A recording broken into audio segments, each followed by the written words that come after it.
Europe 1, 8h moins le quart. L'ancien PDG de France Télévisions a-t-il gagné beaucoup d'argent sur le dos de son entreprise? C'est ce qu'affirme le Canard enchaîné. Patrick de Carolis a choisi de répondre ce matin. Il est votre invité, Thomas, pour l'interview vérité d'Europe 1. Bonjour Patrick de Carolis. Bonjour. Merci d'être là ce matin en direct. Je suis très heureux d'être avec vous. Depuis septembre 2013, vous avez repris les rênes de l'émission Des Racines et des Ailes, émission formidable qui marche toujours très bien sur France 3. Mais je vais être franc avec vous, vous le savez, c'est pas pour ça que vous êtes là ce matin. Si l'on en croit le Canard enchaîné, donc vous seriez dans le collimateur du juge Renaud Van Ruymbeck suite à une plainte du syndicat CGC pour favoritisme et prise illégale d'intérêt. Alors, est-ce que vous avez été convoqué par le juge ? Alors, je n'ai pas été convoqué par le juge, mais si l'on en croit le Canard enchaîné, je serai aussi l'auteur d'un plagiat d'un de mes livres, le dernier livre que j'ai écrit. Il a mené campagne pendant 1 an et demi contre moi pour essayer d'attester le fait que je faisais l'objet d'un plagiat.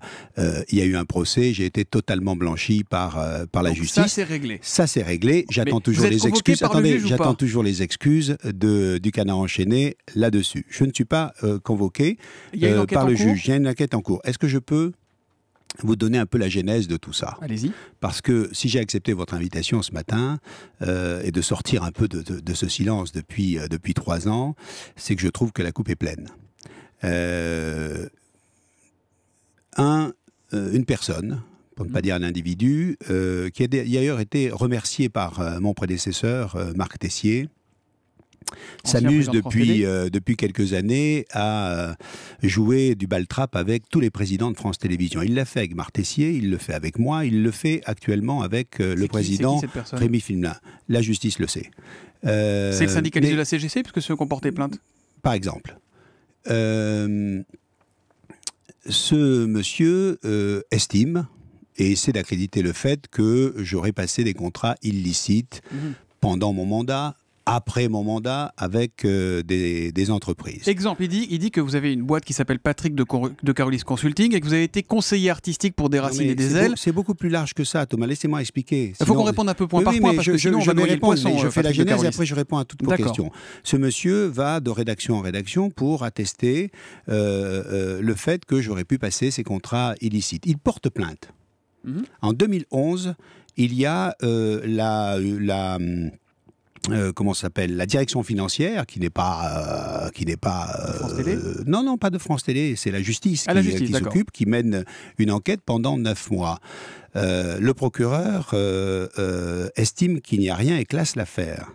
Il n'est pas content du jugement et à nouveau il se porte partie civile et là à nouveau une plainte. Mécaniquement il y a un juge, monsieur Van Ruymbeck, qui est nommé et depuis 1 an, papier sur papier dans la presse satirique pour essayer de dicter la justice au juge. On y va point par point si vous voulez bien. Le Canard vous accuse d'avoir racheté pour 20 000 € la moitié de la société de production Éclectique qui vaudrait 2,8 millions. C'est vrai ou c'est faux? Faux. Vous l'avez acheté combien? Peu importe. Faux. Ah bah si. Mais si. Non mais attendez, je ne l'ai pas acheté.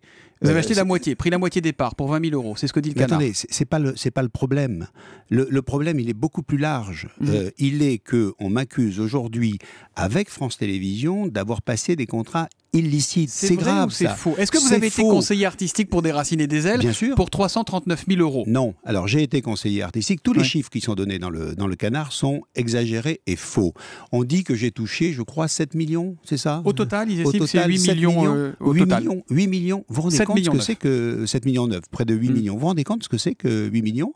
Mais qu'on apporte les preuves. Il n'y a pas un seul journaliste qui m'ait téléphoné pour savoir exactement si les allégations mensongères et calomnieuses du Canard étaient vraies. Mais pour ces contrats, il n'y en a pas un seul. Est-ce qu'il y a eu, Patrick de Carolis, passé, une mise en concurrence, une mise en compétition, un marché, un appel à marché, à chaque fois? Tous les contrats supérieurs, vous le savez, à 200 000 €, il y a eu un appel d'offres.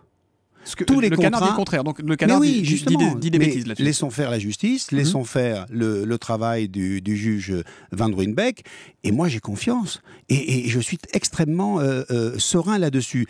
Simplement, vous savez, j'ai pas à rougir ni de l'action que j'ai menée à la tête de France Télévisions, ni de l'action que je mène aujourd'hui en tant que producteur et journaliste après mon départ de France Télévisions. Mais est-ce qu'il n'y a pas quelque chose d'un peu bizarre? Non, mais ce que je voudrais qu'il y ait quelque chose qui cesse, c'est que parce que le Canard enchaîné sort quelque chose qui est alimenté par ce monsieur qui a une vengeance non pas personnel, mais qui a une vengeance pour tous les présidents de France Télévisions, parce qu'il a été remercié par l'un d'eux.